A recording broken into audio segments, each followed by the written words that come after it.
함께 예배할 수 있음이 얼마나 감사한지 모르겠습니다. 지금 90일의 기적으로 여러분 새벽마다 또 말씀 듣고 또 성경 뭐 때로마다 다르지만 막 1시간 넘게씩 이렇게 성경 읽으시라고 많이 바쁘시지요. 이제 예수님 부활과 함께 끝나요. 그러면 부활했다 그러고 끝나시지 마시고 그 다음에 이제 저희 이렇게 양육 프로그램들 이번 올해는 이 90일의 기적 때문에 저희가 부활절 이후에 다 개강을들을 하거든요. 특별히 저희가 큐티 나눔방을 이렇게 계속 하고 있었는데 이 작년 코로나가 이러면서 이제 모임들이 점점 어려워지면서 모이지도 못하고 함께 나눔도 못하고 이런 시간들을 보냈어요. 그래서 저희가 교회 온라인 큐티 나눔방을 개설을 합니다. 그래서 우리 그 좋은 리더와 또 이것을 온라인으로라도 여러분이 큐티를 계속하고 또 그 말씀을 같이 나누고 그 안에서 힘을 얻고 할 수 있는 지금 세상이 또 사단이 하는 일은 열심히 다 분리해서 끊어내는 일을 하고 있어요. 여러분 어떻게든지 함께 연결되어져서 그리스도의 교회로 자라가기 위해서 온라인 큐티 나눔방 신청받고 있습니다. 그래서 여러분이 날짜를 보시고 내가 어느 날짜 할 수 있겠다 시간 비우셔서 큐티하고 또 나누는 시간 되시면 좋을 것 같고요. 또 열방을 위해서 저희가 기도하는 무릎선교 기도 저희 선교사님들 해서 하는 무릎선교 시작하고 특별히 이번에 새로 시작하는 게 저희가 암송스쿨을 시작합니다. 많은 분들이 저는 머리가 돌이에요. 들어오면 한쪽으로 나가지 절대 남아있지 않아요. 이렇게 암송이라 그러면 막 겁을 먹는 분이 계시는데요. 여러분 안에 돌도요 새겨지면 안 지워져요. 그러니까 이 매일마다 그 암송하실 수 있게 도와드릴 거고 조금 흘러가서 없으면 어떻습니까? 남아있는 만큼 우리에게 얼마나 그 말씀이 복이겠어요. 그래서 나가서 신청하셔서 그래서 이제 이 90일의 기적이 끝나고 난 이후에 그 말씀이 더 우리 안에 신비에 새겨지도록 귀로 열심히 듣고 또 성경으로 읽는 시간이었다면 이제 좀 새겨지는 그런 은혜가 있는 시간이 되기를 바랍니다. 이제 3월 한 달을 여러분하고 사순절을 지나가면서 사순절 예배로 우리 이 말씀을 좀 나누면 좋겠다 이런 시간입니다. 그래서 사순절 예배 가상칠언 예배로 여러분하고 함께 오늘서부터 이제 가상칠언이 7개이기 때문에 저희가 이렇게 2개씩 해서 말씀을 좀 나눠보려고 합니다.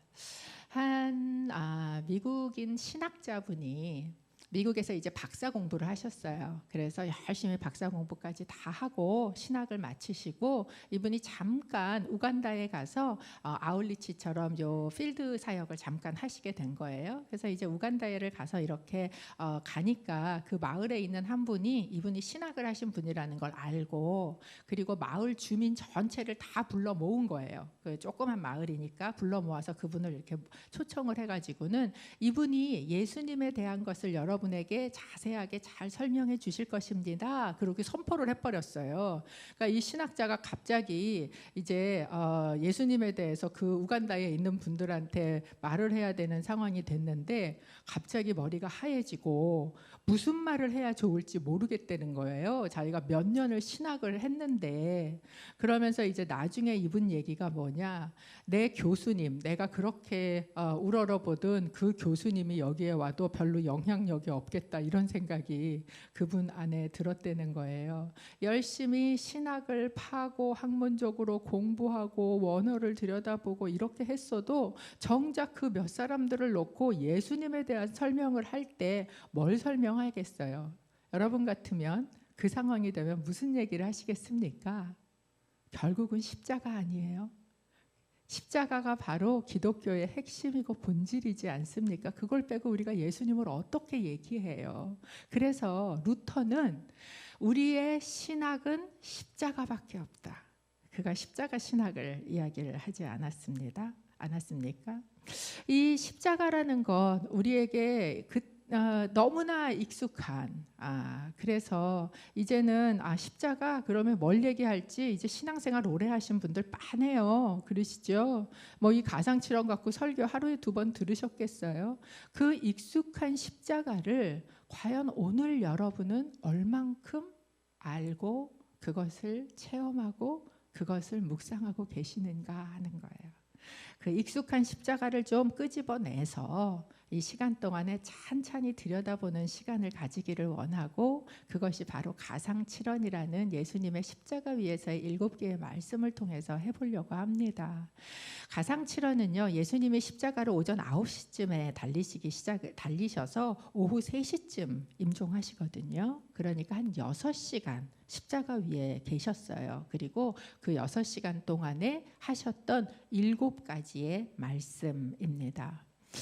십자가의 고통이 얼마나 큰지 사실 지금 우리는 다 이해를 할 수가 없습니다. 그나마 조금 그것을 살려냈던 것이 바로 멜 깁슨이 했던 그 영화 패션 오브 크라이스트라는 영화를 통해서 그 전에 쪽 피상적으로 알던 그 고통이 저렇게까지였다고 라는 것을 다도 아니지만 이렇게 좀 드러내지 않았습니까? 저도 그 영화를 봤던 그날의 충격을 사실 잊을 수가 없었어요. 자리에서 일어설 수도 없었고 그 장면을 다 눈을 뜨고 쳐다볼 수도 없었던 그런 영화였습니다.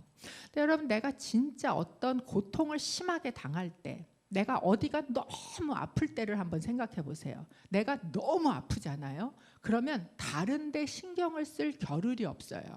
오직 내 모든 감각과 관심과 생각은 내가 아픈 거기에만 있는 거예요. 하다못해 막 요 손톱 밑에 가시가 하나 박혀도 온 신경이 다 거기 가서 박히는데, 하물며 이 큰 고통이 얼마나 큰지는 알 수 없지만 이 손목과 발에 못을 박히고, 그리고 몸이 늘어져서 숨을 쉴 수 없어서 숨을 한번 쉬려고 몸을 일으키면 손목하고 발목이 찢어져서 피가 쭈르륵 흐르는 그 고통이 어떤 건지 우리는 다 알 수 없지만, 그 고통 속에서도 예수님이 호흡 한마디 내뱉는 게 그렇게 아픈 고통 속에서도 이 7가지의 말씀을 하셨다면, 이 말씀은 정말 하셔야만 하는 중요한 말씀을 우리에게 하셨다라는 거예요.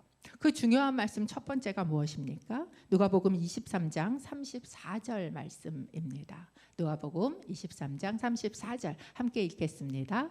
예수께서 말씀하셨습니다. 아버지, 저들을 용서해 주소서. 저들은 자기들이 하고 있는 일을 알지 못합니다. 그때 군인들은 제비를 뽑아 예수의 옷을 나눠 가졌습니다. 예수님이 하셨던 첫 번째 십자가의 말씀입니다. 그런데 이 말씀은 의외로 기도였어요. 예수님이 십자가 위에서 먼저 기도로 시작하고 계시다라는 것을 알 수 있습니다. 어떤 기도입니까? 자기를 못 박아 죽이려고 하는 자들을 위한 기도였습니다. 그들을 위한 어떤 기도를 하고 계십니까? 그들의 용서를 구하는 기도를 하고 계시다라는 거예요. 여러분, 용서라는 것은 용서해야 할 죄를 전제로 하고 있습니다.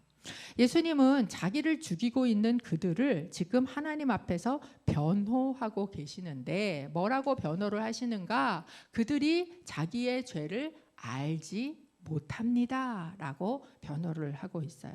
여러분, 그들은 이 십자가의 형벌을 직업처럼 치고 하던 사람들입니다. 그 형벌이 어떻게 아프게 그들을 하는지를 너무나 잘 알고 있는 사람들이에요. 그들이 자기가 하고 있는 일을 진짜 몰라요?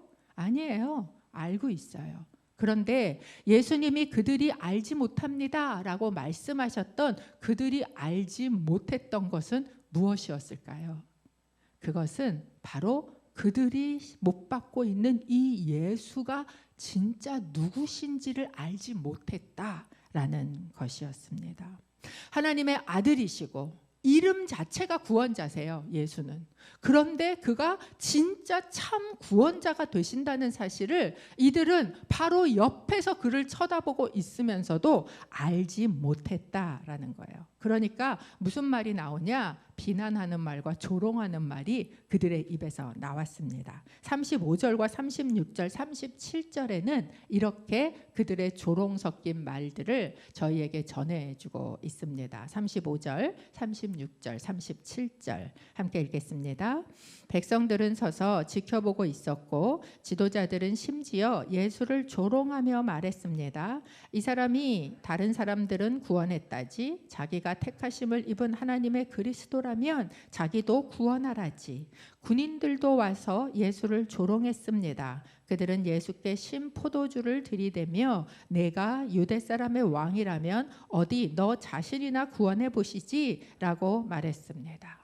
유대인이건 로마인이건 한결같이 예수님을 조롱하고 있는데 그게 뭐예요? 네가 남을 구원한다고? 너나 구원을 해봐 라고 지금 조롱을 하고 있는 거예요. 그들이 볼 때 예수님은 지금 남을 구원하기는커녕 자기도 구원할 만한 능력도 없고 처지도 아닌 사람으로 보이고 있었다라는 거예요. 그런데 그 예수님이 그 조롱을 들으면서 십자가에서 뭐를 구하고 계세요? 그들의 용서를 구하고 계시다라는 거예요. 용서를 구하는데 누구 앞에서 구하고 계십니까? 예수님의 첫 번째 말, 아버지. 아버지 앞에서 이것을 구하고 있는 거예요. 그 장면을 한번 상상을 해봤습니다. 피투성이가 돼서 그것도 빨가 벗겨져서 그래서 그 십자가 위에 달려서 그들의 용서를 구하며 기도하고 있는 아들과 그 아들을 바라보고 있는 아버지. 도대체 어떤 마음일까? 그걸 바라보고 있다면 그 아버지의 마음은 어떤 마음일까? 내가 다 상상할 수도 없는 그 상황을, 이런 참혹함을 하나님은 도대체 왜 만들어내셔야만 했는가라는 것이죠. 여러분, 십자가가 용서를 구하는 기도로 시작하고 있다는 말은 우리에게 용서가 그냥 이루어질 수 없다는 것을 보여주고 있는 것이에요. 왜냐하면 용서라는 것은 공의, 정의라는 것과 상충되는 개념이기 때문에 그렇습니다. 그래서 십자가는 예수님께서 용서라는 것을 선택하시면서 치르신 값을 저희에게 보여주고 있는 것이지요. 누군가를 그냥 용서해 본 적이 있으세요? 이 용서를 하려고 그러면 우리 속에 드는 게 그거예요. 상대가 와서 정말 잘못했다고 빌어야지. 그래도 내가 용서할까 말까 한데, 자기가 나한테 무슨 짓을 한 건지도 채 알지도 못하는 사람을 내가 왜 용서해야 돼? 나 절대 못해. 억울해. 왜 그걸 내가 값을 줘야 돼? 라는 생각이 우리 안에 있을 수 있어요. 그런데 그럼에도 불구하고 용서는 선택이 가능합니까? 네, 가능합니다. 예수님의 십자가는 그 선택이 가능하다라는 것을 저희에게 보여주고 있습니다. 왜냐하면 용서는 그 값을 치르기로 선택하는 것이기 때문에 그렇습니다. 예수님께서는 그 용서를 선택하셨어요. 그리고 그 죄의 판결자이신 아버지에게 이것을 간구하고 계십니다. 그들의 죄를 용서해 주십시오. 그런데 이 용서해 주십시오는 그냥 보통 간구하면서 아우 용서해 주세요 이런 류의 간구가 아니세요. 왜냐하면 아무 자격도 없이 아무것도 없이 그냥 용서해 주세요, 봐주세요 이게 아니에요. 예수님은 지금 뭐를 하고 계십니까?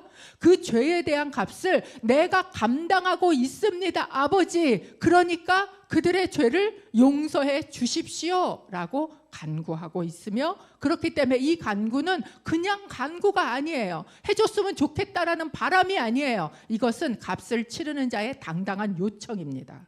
그래서 이것을 우리는 대속이라고 이야기하는 것이에요. 아이러니한 것은 이렇게 요청을 하고 있는 이 간구의, 이 요청의 수혜자들은 그거에 대해서 관심이 하나도 없다는 거예요. 그들이 가지고 있는 관심은 무엇입니까? 예수님한테서 벗겨 나온 옷이에요. 몇 푼도 안 되는 그 옷. 온 관심은 거기에 있어요. 누가 이것을 가질 것이냐, 제비 뽑았다, 뭐 나눠 가졌다 얘기를 하고 있지만 겉옷과 속옷을 아마 나눴을 거예요. 다 잘라서 나눠 가지지 않고 제비 뽑아서 한 사람이 몽창 먹자 이렇게 얘기하면서 지금 그분은 볼 생각도 하지 않고 오직 관심이 어디에만 있습니까? 이 옷에만 있는 거예요. 누가 더 가질 것인가? 너무나도 우리의 모습을 보여주고 있는 것이에요. 그런데 그렇게 알아주지도 않고 알지도 못하는 그들을 향해서 예수님은 왜 용서를 구하셨을까요? 그것은 용서가 없이는 여러분 우리의 삶이 진짜 행복하지 않기 때문입니다. 제가 여러분에게 영화를 하나 소개를 해드릴까 합니다. 그것은 톰 행크스라는 사람 주연 배우가 했던 19년도 말에 나온 영화예요. 그 땡스기빙에 나왔던 영화인데 아마 본 분이 계실지 모르겠어요. A Beautiful Day in the Neighborhood라는 영화. 끄덕이는 분이 계신데 보신 분 계세요? 오, 이 영화를 보신 분이 계시군요. 저는 우연치 않게 이 영화를 보게 됐는데 너무 좋은 영화라서 이걸 보실 수 있는 넷플릭스에서 하고 있는 것 같더라고요. 그래서 여러분 보실 수 있으면 한번 꼭 보셨으면 하고 추천을 드립니다. 제가 또 이 톰 행크스 굉장히 좋아하거든요. 그래서 이거를 보게 됐었는데 이 영화는 실제로 미국에서 1968년서부터 2001년까지 이 긴 시간 동안에 어린이 프로를 진행했던 진행자가 있어요. 그 사람이 바로 프레드 로저스라는 사람인데 이 사람의 이야기를 실제로 갖고 와서 한 그 영화입니다. 근데 이제 그 어린이 프로를 진행하는 이 프레드 로저스라는 사람에게 한 기자가 인터뷰를 하게 된 거예요. 그러면서 이 기자하고 만남 사이에 일어난 그리고 그 만남을 통해서 그 기자의 삶에서 일어난 이야기들이 바로 이 영화의 주제입니다. 제가 다 스포를 하면 재미가 없으니까 그러긴 하지만 그 기자가요 아내도 있고 자식도 있고 근데 해피하지 않아요. 그리고 막 그 쌈딱 같아요 사람이. 그리고 막 분노가 일어나면 그게 조절이 안 되고 막 이러는데 뭐가 건드려지면 그러느냐, 자기 엄마와 자기를 버리고 갔던 그 아버지, 그게 이렇게 딱 건드려지면 이 사람이 절제가 안 되고 막 이 분노가 일어나는 거지요. 또한 그 아버지는 그렇게 하고 나왔지만 그리고 자기 멋대로 진짜 행복하고 쾌락을 즐기며 살아보겠다고 살았지만 마지막에 이 병이 들어가지고 용서를 받지 않고는 자기 삶이 행복하지 않은 거예요. 그러니까 이 아들도 그렇고 아버지도 그렇고 이 사람을 통해서 용서가 우리의 삶을 얼만큼 행복하게 하는가라는 것을 보여주고 있는 영화가 바로 이 영화입니다. 용서를 하지 못했을 때, 또 용서를 받지 못했을 때 우리 안에는 괜찮은 척하고 덮어두고 지내지만 어떤 사건만 생기면 확 하고 일어나지는 이 분노들과 이 상황들, 이 관계의 어그러짐들, 왜 그런가? 그 안에 용서받고 용서하지 못함이 있기 때문이다라는 거예요. 그래서 예수님께서는 이 십자가에서 우리를 용서하기로 선택하셨을 뿐만 아니라 우리에게 용서하는 방법을 가르쳐주고 계시는 거예요. 어떻게 용서할 수 있습니까? 여러분 가만히 생각해 보세요. 내가 딴 사람은 다 해도 그 사람은, 그 일은, 그 사건은 내가 용서할 수가 없어. 혹시 이런 분이 계세요? 이런 일이 있으십니까? 그때 용서할 수 있는 길이 있어요. 무엇이냐? 그 사람도 그때는 그것을 몰라서 그랬어. 알지 못함이니이다. 알지 못해서 그 사람도 그랬어 라고 용서를 선택하는 거예요. 여러분 우리도 그 사람만이 아니라 나도 그때의 그 잘못이 어떤 결과를 가져올 거라면 하지 않았을 잘못들이 얼마나 많이 있습니까? 그때 알았더라면 안 했을 일 다 아셨어요 그때? 저는 몰랐어요. 저는 그때 내가 심어놓은 그것들이 어떤 결과로 올 거라는 걸 그때 몰랐어요. 그러니까 여러분 무덤에 가면 다 무덤마다 뭐라 그런대요? 껄껄껄 그런대잖아요. 이거 하지 말걸, 그 말 하지 말걸, 그 사람 이렇게 하지 말걸. 그게 인생이라는 것이에요. 예수님은 그 알지 못했기 때문이야 라고 용서하는 길을 우리에게 보여주고 계시는 겁니다. 여러분, 이 예수님의 간구로 우리는 용서함을 받았습니다. 뿐만 아니라 지금도 예수님의 간구로 우리가 용서함을 받고 있다는 사실을 아십니까? 로마서 8장 34절은 이렇게 저희에게 선포해주고 있습니다. 함께 읽어볼까요? 시작. 누가 정죄하겠습니까? 죽었을 뿐 아니라 살리심을 받으신 분은 그리스도 예수이십니다. 그분은 하나님 오른편에 계시며 우리를 위해 간구하십니다. 예수님은 십자가 위에서도 우리를 위해 간구하셨지만 그분은 다시 살아나셔서 지금도 하나님의 오른편에서 우리를 위해 뭐 하고 계시다는 거예요? 간구하고 계시다는 거예요. 이 간구 때문에 우리는 뭐예요? 더 이상 정죄함이 없나니 라고 선포할 수 있는 것입니다. 이 용서가 우리 가운데 임한 거예요. 예수님께서 그 용서를 선택하셨다라는 겁니다. 그런데 그 간구하고 계시는 예수님 옆에서 우리는 무엇을 하고 있는가라는 거예요. 나를 위해서 간구하시고 용서하시는 예수님을 보고 계십니까? 아니면 온통 그분에게서 떨어지는 부스러기와 같은 몇 푼 안 되는 옷가지들에 관심을 가지면서 저거는 쟤만 먹었네, 이거는 나한테는 안 주네, 나한테는 안 떨어졌네, 이것만 생각하고 있는가라는 거예요. 여러분, 우리를 위해서 십자가 위에서 간구하고 계시는 예수님을 바라보아야 합니다. 그때 우리 안에 결코 정죄함이 없는 줄로 믿습니다. 왜냐하면 그 용서가 우리에게 선포되었기 때문이에요. 여러분, 용서라는 것은 내가 마땅히 받아야 할 형벌을 면하는 것이 용서입니다. 그렇죠?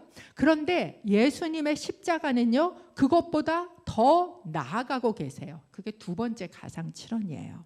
두 번째 가상칠언이 무엇인가? 23장 43절입니다. 23장 43절 함께 읽습니다. 시작. 예수께서 그에게 대답하셨습니다. 내가 진실로 내게 말한다. 오늘 내가 나와 함께 낙원에 있을 것.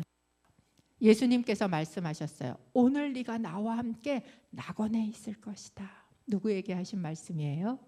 그 옆에 있던 죄수에게 하신 말씀이었습니다. 우리가 읽은 바와 같이 또 아시는 바와 같이 그 예수님의 십자가 양옆에는 두 명의 죄수가 달려 있었습니다. 그리고 다른 성경에서 이야기하듯이 이 두 명의 죄수는 처음에 예수님을 밑에 있는 사람들이 비난하는 거랑 똑같이 비난을 했습니다. 뭐라고 비난을 했습니까? 23장 39절에 보면 이렇게 이야기를 합니다. 십자가에 달린 죄수 중 하나가 예수를 모독하며 말했습니다. 내가 그리스도가 아니냐? 그러면 너와 우리를 구원해 보아라.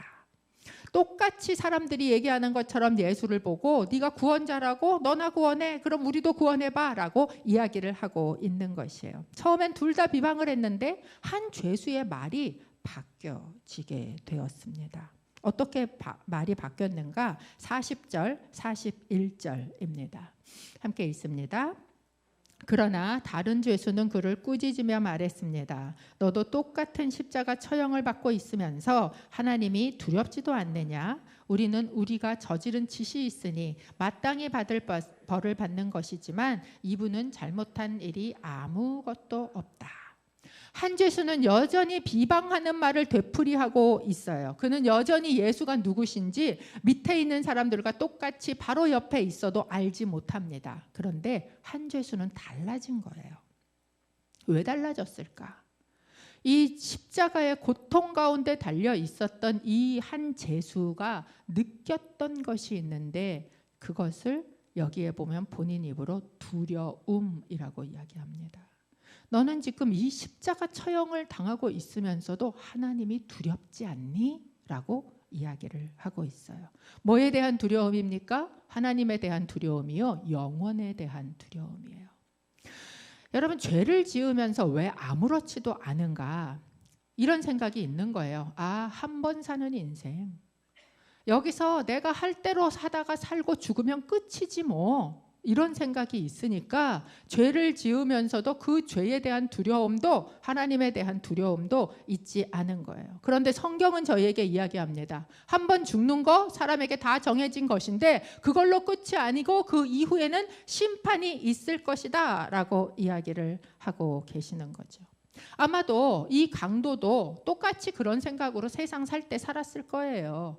이 세상 한 번 사는 건데 뭐 확 할 수 있는 거 다 하고 살지, 수단 방법 가리지 아니하고 강도 지시면 어때? 이러면서 그는 자기 인생을 살았을 것입니다. 그런데 이제 이 마지막에 이 십자가 위에서 이제 내 인생이 끝났구나라고 생각하는 그 순간에 내 옆에 계시는 한 분의 기도 소리를 들은 거지요. 그러면서 어떤 생각이 그 안에 들은 거예요? 이걸로 끝이 아닐 수도 있겠구나. 이 세상의 끝이 아니라 그 이후가 있을 수 있겠구나. 진짜 하나님이 계실 수 있겠구나 라는 생각이 그 안에 들어간 거예요. 그리고 그 십자가 위에 달려있는 그분의 죄패를 이렇게 쳐다본 거죠. 거기에 뭐라고 써 있습니까? 유대 사람의 왕 예수. 바꿔 얘기하면 유대 사람의 왕 구원자. 그러니까 그 사람 안에 이것을 바라보고 마음이 바뀌면서 이 고백이 나온 거예요. 42절에 이렇게 이야기를 합니다. 예수여, 당신의 나라에 들어갈 때 저를 기억해 주십시오. 이게 끝이 아니라 당신의 나라가 있고 그 나라에 들어갈 때가 있는 것 같습니다.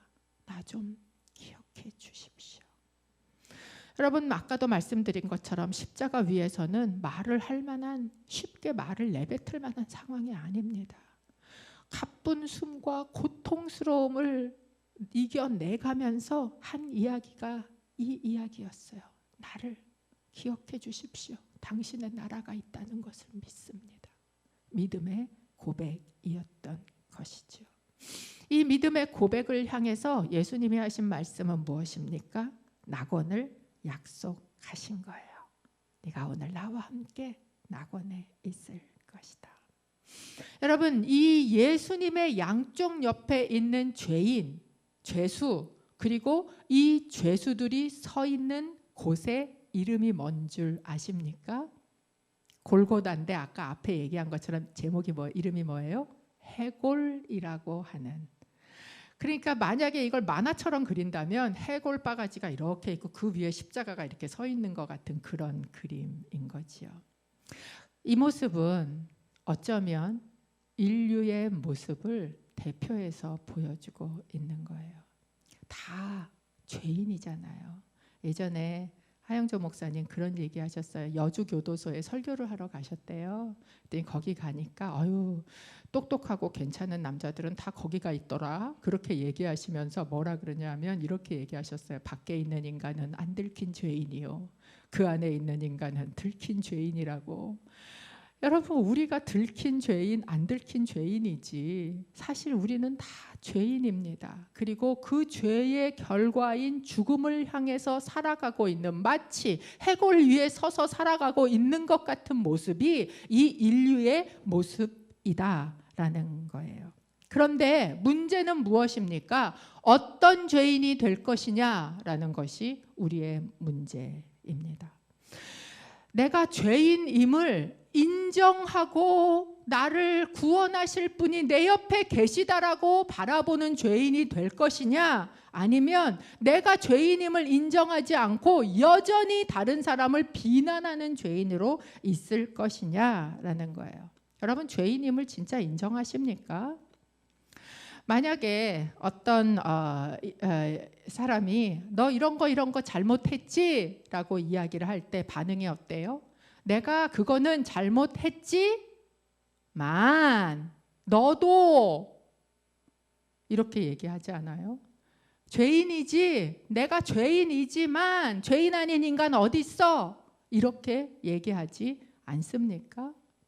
여러분, 그래서 자기가 진짜 죄인이라는 것을 인정하지 않는 사람의 가장 큰 특징이 뭔지 알아요? 말은 내가 인정하는 것 같지만 진짜 내가 죄인이라는 것을 인정하지 않는 사람의 가장 큰 특징은 남을 비난한다는 거예요. 그 십자가 위에서 고통스러운데도 불구하고 이 죄인이 하고 있는 태도는 무엇이에요? 끊임없이 비난하고 있는 거예요. 남을 비난하고 있는 모습. 그런데 이 한 사람은 어떻게 이 예수님이 진짜 구원자요, 우리의 죄를 용서하실 그 길이 되신다는 것을 알았을까? 여러분, 십자가 바로 앞에 있다고 해서 그분이 보이질 않는다는 사실을 이 십자가의 사건이 저희에게 보여줍니다. 십자가를 걸고 붙이고 해도 그 예수가 다 진짜로 보여주지 않는다는 사실을 저희가 여기서 알 수 있어요. 그럼 어떻게 그분이 누구신지가 진짜 보이냔 말이에요. 내가 죄인임을 인정할 때, 그곳에서 내가 죄인임이 인정될 때 비로소 진짜 내가 죄인이구나, 그냥 수박 겉핥기식으로 하는 죄인 말고 내 속뿌리까지 내가 진짜 죄인이었구나, 하나님 내가 진짜 죄인이에요, 이게 고백이 되어질 때에서야 비로소 예수님이 누구신지 보이는 거예요. 이분이 죄인이 아니신데 이 죄인이 나랑 똑같아지셨구나, 이분이 구원자신데 이 죄인의 자리에 함께 쓰셨구나, 이 사역을 시작하시면서도 언제나 죄인과 함께 하셨던 그 예수님께서 그 생애의 마지막의 자리에서도 가장 악한 죄인하고 같아지셨구나 라는 것을 알게 되는 거예요. 그래서 그 죄인임을 그분 앞에 인정하고 고백할 때 예수님께서 어떻게 하십니까? 호흡 하나도 힘든 그 십자가 위에서 우리에게 놀라운 약속을 주시는 거예요. 벌만 안 받는다고 그래도 감사한 일인데 우리에게 주시는 약속은 무엇입니까? 낙원을 약속하시는 거예요. 누구와 함께? 주님과 함께. 이게 중요해요. 또 이 구절을 낙원에만 이 포커스를 맞추는 분이 있어요.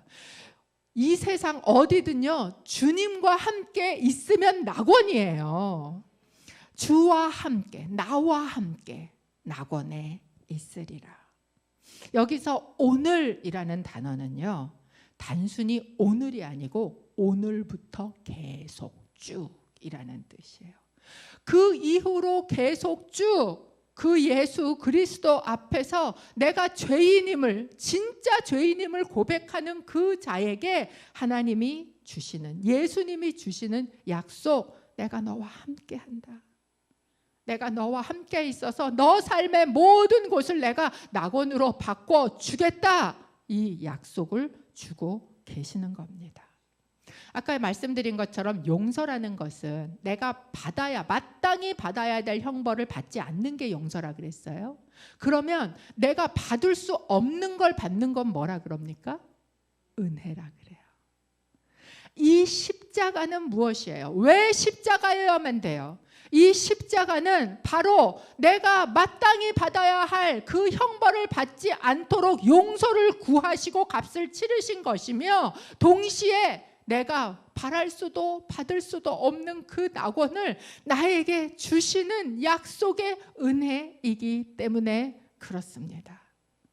여러분, 이 십자가가 여러분의 삶 가운데 새로워지기를 바랍니다. 이 용서가 우리의 삶 가운데 폭포수처럼 임하게 되기를 바랍니다.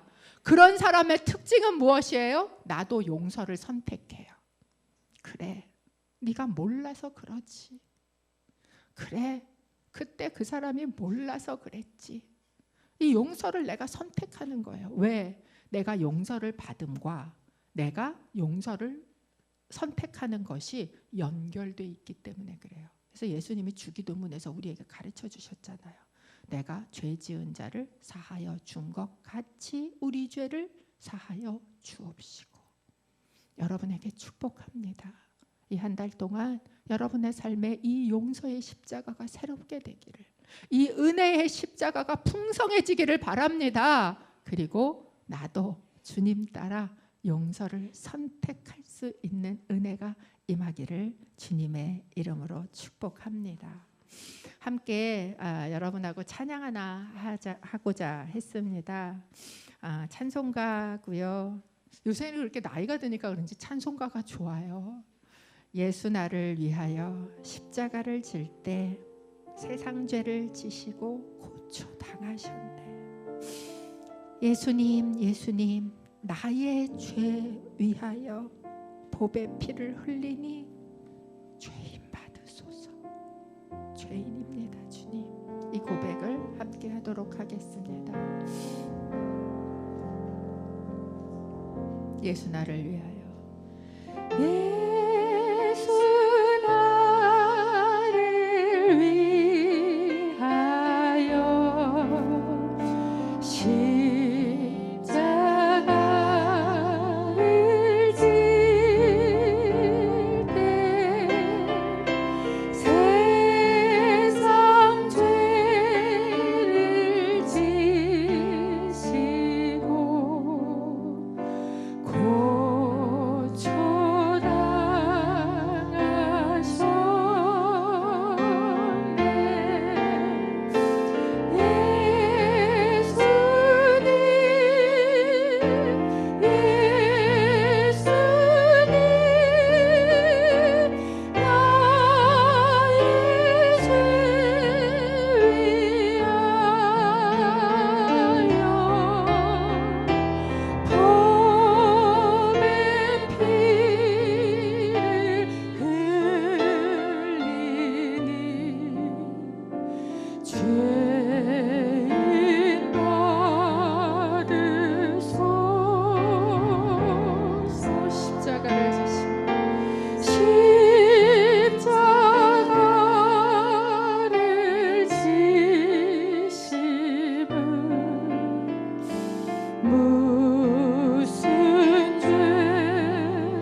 죄인 받으소서. 죄인 받으소서.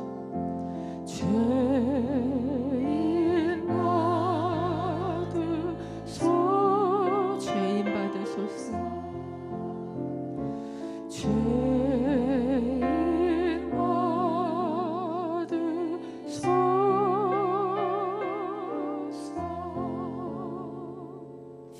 주님 앞에, 그 십자가 앞에 저희가 좀 시간을 가지고 앉기를 원합니다.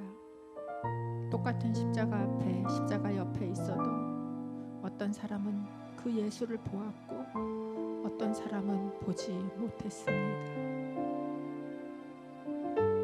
주님, 제가 정말 더러운 악한 죄인임을 주님 앞에 고백하며 나아가오니 내 눈을 열어 참 구원자이신 내 용서를 간구하시는 그 예수님을 보게 하여 주옵소서.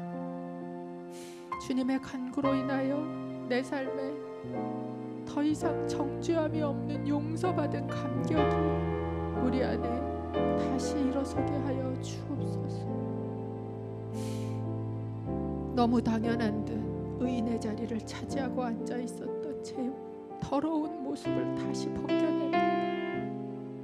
주님, 회칠한 무덤과 같은 종교인의 그 모습을 벗겨냅니다.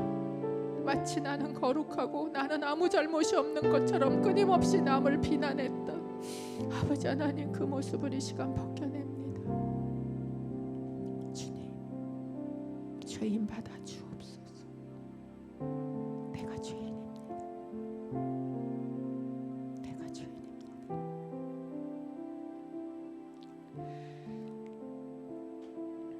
한 가지 더 저희가 기도하기 원하는 것은, 예수님은 십자가로부터 자신을 구원해 보라는 사람들의 요구에 응하는 대신 십자가를 통해서 우리를 구원하기를 선택하셨습니다.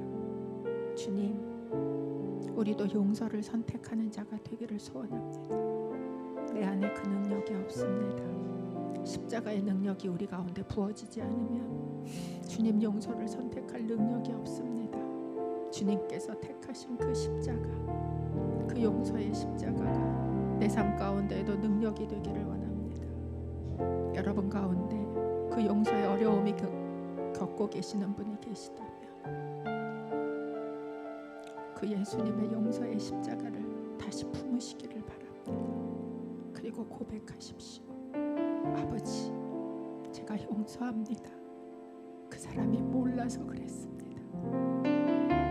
이 시간에 잠시 기도하겠습니다. 하나님 아버지, 감사합니다. 이 예수님의 용서의 십자가를 전달하시고 용서할 수 없었던 주님 다시 도와주시옵소서. 주님이 하셨던 아버지 그 용서의 선택을 우리가 할 수 있게 해주십시오. 주님, 몰라서 그랬습니다. 그도 몰라서 그랬습니다. 아버지, 나도 몰라서 그랬습니다. 주님, 이렇게 될 줄 몰랐습니다. 알았다면 하지 않았을 것입니다. 주님, 용서하여 주시옵소서. 주님, 이미 주님께서 용서하셨다고 말씀하신 아버지 그 용서의 경고를 우리가 듣게 하여 주시옵소서. 하나님 아버지,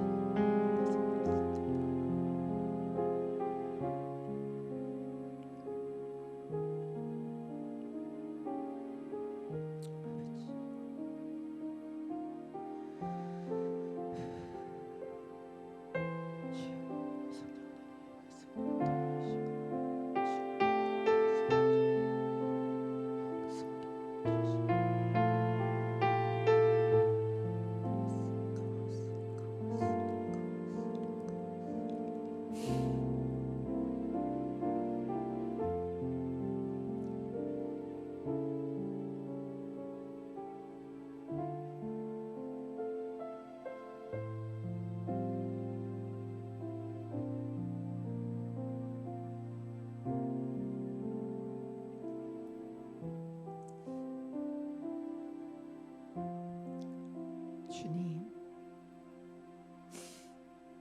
십자가는 주님의 선택이셨습니다. 죄인인 나를 대신해서 값을 치르고 내 용서를 주님 택하셔서, 주님, 제가 용서받았습니다. 우리 안에 깊숙한 죄책감, 정죄감이 있습니다. 그런데 주님, 제가 그 결과를 알았더라면 그 죄를 짓지 않았을 것입니다. 오늘 주님께서 내가 안다, 네가 몰라서 그랬다는 것을 내가 알고 구한다. 그러니 정죄, 그 더 이상의 너의 정죄가 있지 않을 것이다. 용서하여 주시니 감사합니다. 이 가운데 혹여라도 아직도 괴롭힘을 당하고 있는 그때의 그 죄악 때문에 주님 앞에 나가기가 어려운 자가 있다면 이 시간 주님께서 네가 몰라서 그런 거 내가 용서한다 말씀하시고 그를 묶고 있던 정죄감으로부터 자유케 하여 주옵소서. 누군가를 용서하지 못하고 있었던 마음 주님 앞에 놓습니다. 그도 몰라서 그랬지. 주님, 주님이 택하신 그 방법을 저도 따라서 택합니다. 주님, 그를 풀어놓습니다. 그동안에 그로 인하여 감당했었던 아버지 그 아픔은 제가 감당하고 또한 주님이 담당하셨습니다. 주님, 그 용서치 못하는 무정한 마음으로부터 우리를 자유케 하여 주옵소서. 주님, 이런 죄인도 주님 위해서 십자가를 지셨음을 이 시간 감사합니다. 내가 죄인임을 주님 앞에 고백하며 내 죄값이 얼마나 참혹한지를 십자가를 통해서 바라보며 예수님을 더 깊이 바라봅니다. 이 사순절 기간 동안 주님의 십자가가 내 영혼 가운데 너무나도 선명하고 너무나도 뚜렷하고 깊이 박히는 시간 되게 하여 주옵소서. 이제는 우리의 구세주가 되신 예수 그리스도의 은혜와 하나님 아버지의 가슴 아픈 사랑과 성령 하나님의 교제하시고 교통하심이 십자가의 용서를 선택하시고 죄인임에도 불구하고 영접하셔서 주님의 낙원을 약속하신 그 약속을 받은 죄인으로 주님 앞에 십자가 앞에 서 있는 귀한 하나님의 사람들 머리 위에 이 땅과 이 민족과 특별히 이 복음이, 이 예수가, 이 십자가가 필요한 아직도 예수를 알지 못하는 자들 머리 위에 이제로부터 영원토록 함께 하시기를 간절히 축원하옵나이다. 아멘.